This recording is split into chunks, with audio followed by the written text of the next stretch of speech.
Hey everyone, what's going on? In this video, we are going to take a look at how we can integrate the next-auth package with the Next.js version 13. So these are the topics that we are going to cover in this video.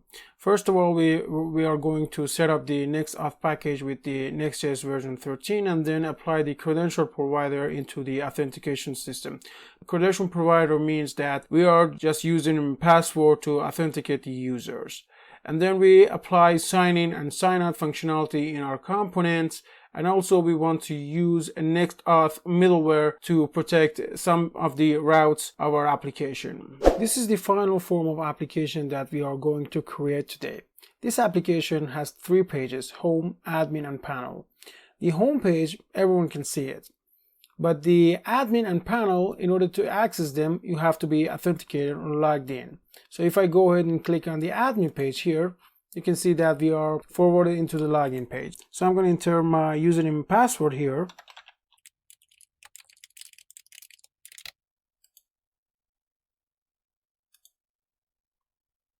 Now you can see my username here, which means I'm currently logged into the application. Now if I click on the admin link here, I can access to the admin protected page because I am logged in. If I sign out and then go to the home page, again to the admin page, you can see automatically we are forwarded to the login page. I think it's enough with the introduction, and let's go for it. I open up my Visual Studio Code, and here I have a Next.js version 13 application. I have enabled the app directory in this project through the next.config.js file.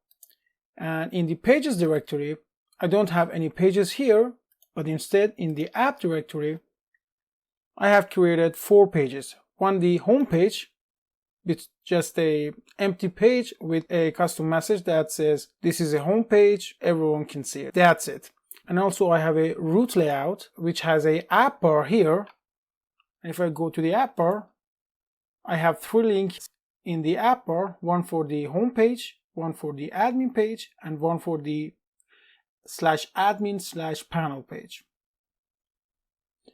The admin page is also just an empty page with a custom message, just says admin protected page, and also admin/panel is just a empty page with deep protected page, just these messages.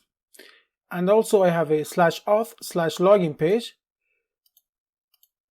with just a regular form with 2 text boxes, one for the username and one for the password, and then a button which in the onClick event of this button I call onSubmit function with just an empty function. And also I have 2 useref, one for the username and one for the password, which I have bound to the text boxes of this form.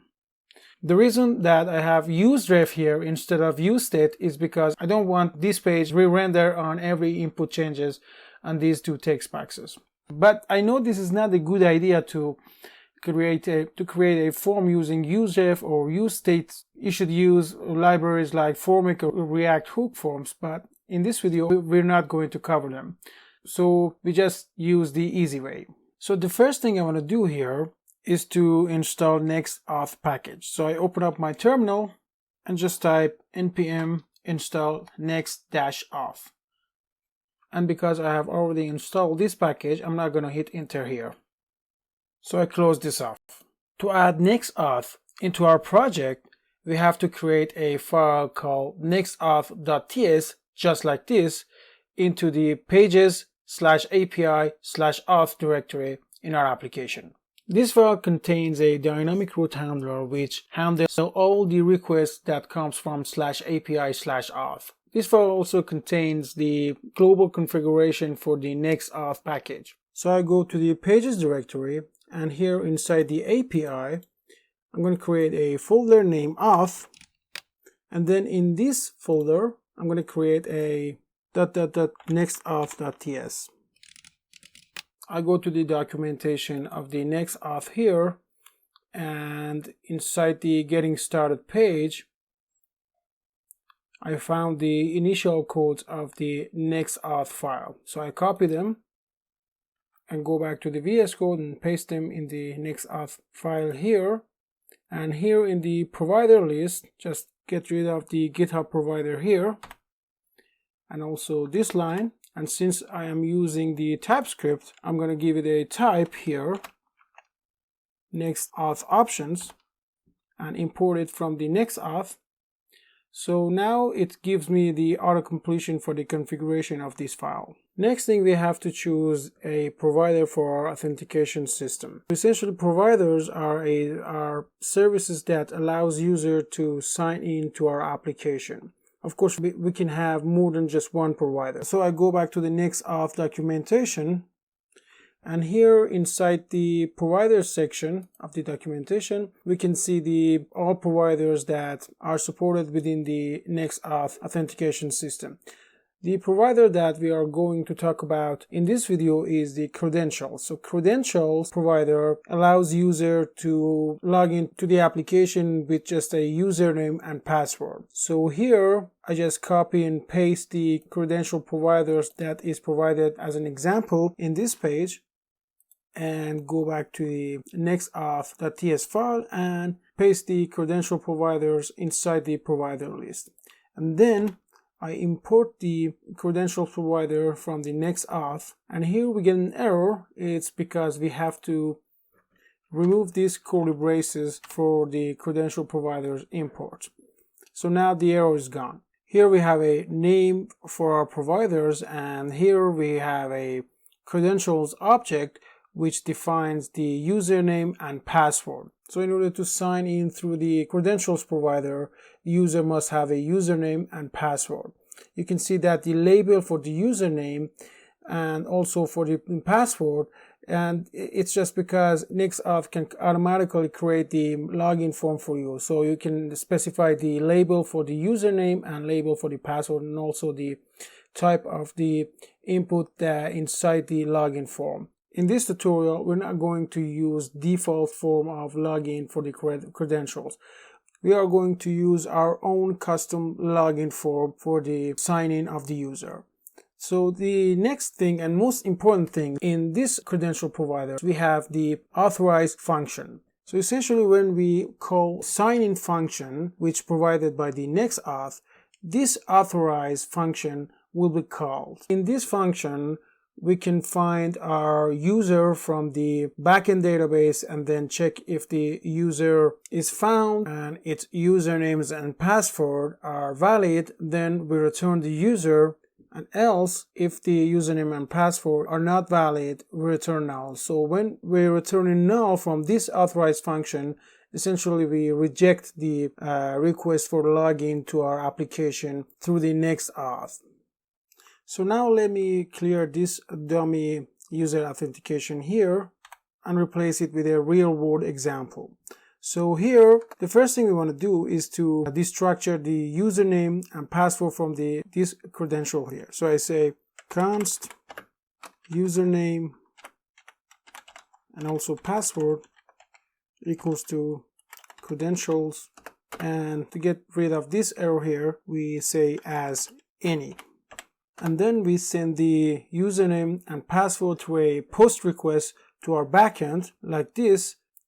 We use fetch and send the username and password in the body of our post request to this backend API. So this backend API essentially handles the logins for me. It takes username and password, and in the backend just check if the user and password is correct, returns the user information along with a JWT token. And then we are going to say const user equals to await res.json, and then say if res.ok, and also there is a user, then return the user, and else just return null. In order to show you what we can get from this API here, when we're sending you correct username and password, let me test this API inside the Insomnia. So Insomnia is just like a postman. So here we send a post request here to the auth login of this backend API and send the username with my name and a dummy password, which already has been set in the backend. So if I send this post request here, you can see that the response is the information of the user, and also it has a access token. So we can use this access token further to access to the protected API of our backend. So it's a backend stuff. We're not going to go through them. Just know that when we send the correct username and password, this backend API gives us information about the user and also a access token which we have to store in the next-auth in the front end in the Next.js, and then we can use it when we want to request through the protected API route of our backend. So let's go back to the VS Code again, and here after the provider list here, so this is the list of the providers, after that we are going to say the strategy of our session. So here we say session and say strategy and say to JWT. As you can see, we have two strategy for this for storing our session, database and JWT. So JWT is a bit more straightforward. We don't need a database in the Next.js project to store the session for us. We are going to select the JWT for the strategy of our storing our session in the authentication system. So I think that's it for the next-auth.js file here, and now we are going to use the sign-in functionality and sign-out functionality in our app directory pages. So I think that's it for the configuration here for now, and let's go to the app directory here and leverage the power of next-auth package into our application. But before doing that, note that in Next.js version 13, the API route still needs to be in the pages directory, not the app directory. So we have created the next-auth.ts file inside the pages directory. And the next thing you should consider is that in order to access to this session, which contains the information about the logged in user, we have to wrap our pages inside the app directory with a session provider. So I go to the root layout of our application, and here I add a session to the iProp interface of the root layout and set its type to any, and then we can get the session from the props of the root layout, and here we can wrap the pages with a session provider which comes from the next-auth/react. So I say session provider and wrap the pages with the session provider and set the session props of this session provider to this session which we have extracted from the props of the root layout. So next-auth automatically send the session to the root layout. We just have to extract it from the props and send it to the session provider. In the Next.js 12, we use the session provider in the _app.tsx, but in the Next.js version 13 and app directory stuff, we have to use it in the root layout. Now let me run the development server to see if there is an error so far. npm run dev. Okay, we don't have any error yet. Now we can go through the protected page even though the user is not logged in. So let's quickly add a sign-in button here inside this app power component. So I go back to the VS Code and go to the app power component, and here in the top we can now access to the session. So we say const use session and extract the data out of it, and let's rename it to the session. And here in the JSX, to speed up the process, we just copy and paste some of the JSX that is needed for the sign-in button. So here essentially we added this div here. We say if the session exists, which means the user is logged in, and in the session there is a user, now render this section. So this section is going to have username and also a sign-in button, which in the onClick event of it we call sign out function, which comes from the next-auth. So let's import it from the next-auth/react.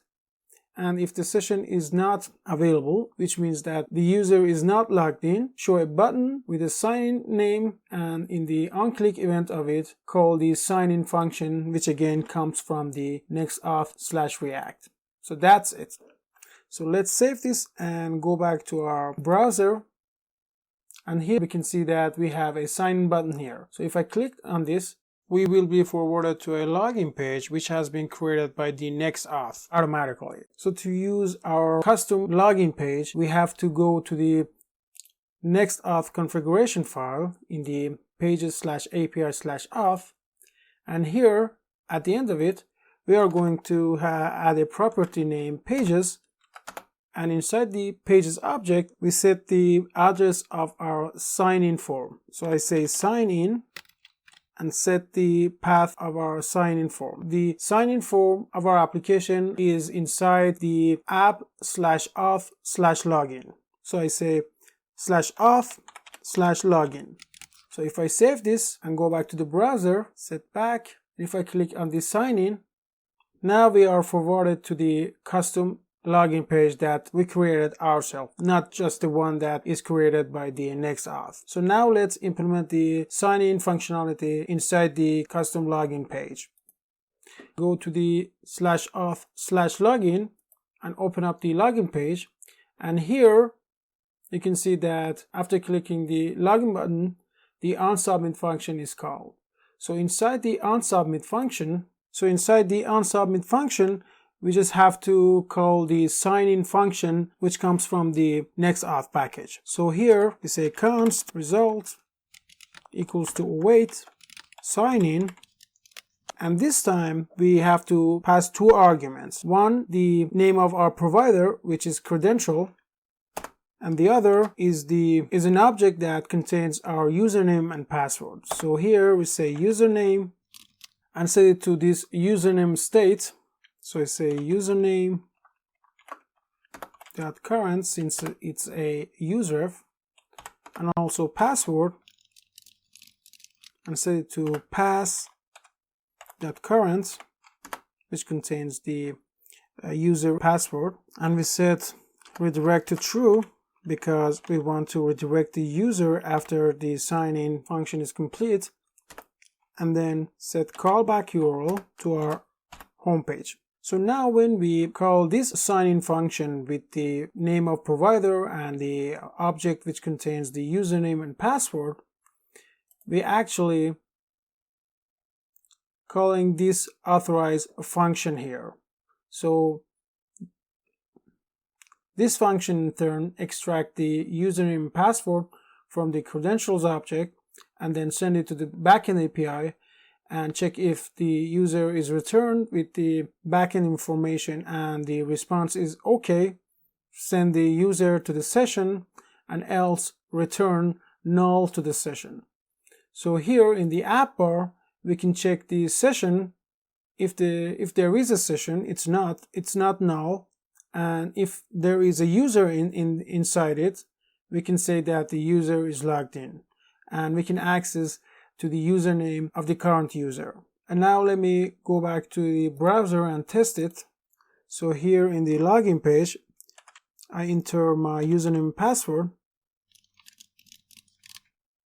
hit the login button here, and we have redirected to the home page, and here we can see that my name is on the app bar and the sign in button is turned to the sign out.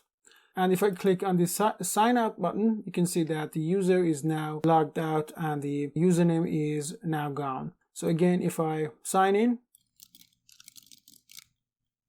you can see that my name is now on the app bar. Let me go back to the app bar section here and show you how we can access to the username.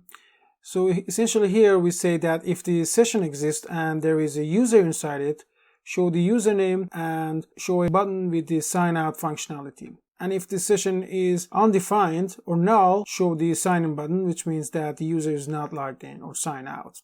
Okay, so far so good. Go back to the browser, sign out, and click on the admin page, we can access to the admin protected page even if we haven't signed in. So let's handle this problem. In this section, we are going to take advantage of the next-auth middleware to protect some of the routes of our application. So let's get into it. I go back to the VS Code, and all I have to do is to go to the root directory of our project and create a file named middleware.ts. And inside this middleware.ts, I export the default middleware from the next-auth middleware and export a config object with a matcher property that says which route you want to protect. So in this matcher array, I will define my protected routes. So I say /admin, for example, which means that I want to protect the /admin route from the unsigned user. So I save this and go back to the browser to test it. So here I'm in the home page, and if I click on the admin link here, I get a server error. That's because in order to use next-auth middleware, we have to define a next-auth secret in the environment variable file.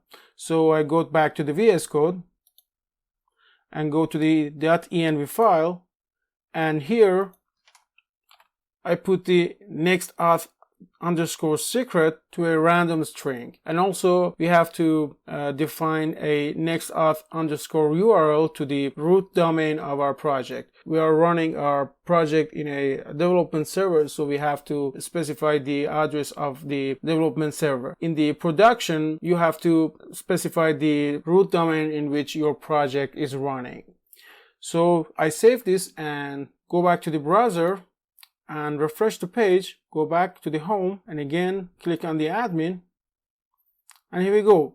We are forwarded to the login page. And if I log in, now I am logging here, and if I now go to the admin page, we can access to the admin page because we're now logged in. I sign out, go to the home, again go to the admin page, here we go. We are now again forwarded to the login page because we're not logged in, and next-auth doesn't allow unsigned user to go to the protected page. So now if I click on the panel, I can still access to the panel page, and this panel page is under the /admin routes. So I go back to the VS Code, and inside the middleware we can specify another routes here like /admin /panel, and this works. But here we can specify that all other sub-routes of the admin route must be protected. So I say dot path and add a star on the end of it and save this.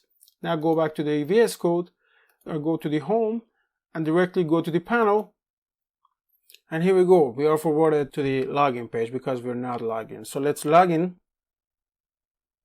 And again, click on the panel. Now we can access to the panel page because we are logged in. To make sure, sign out. Go to the home. Click on the panel.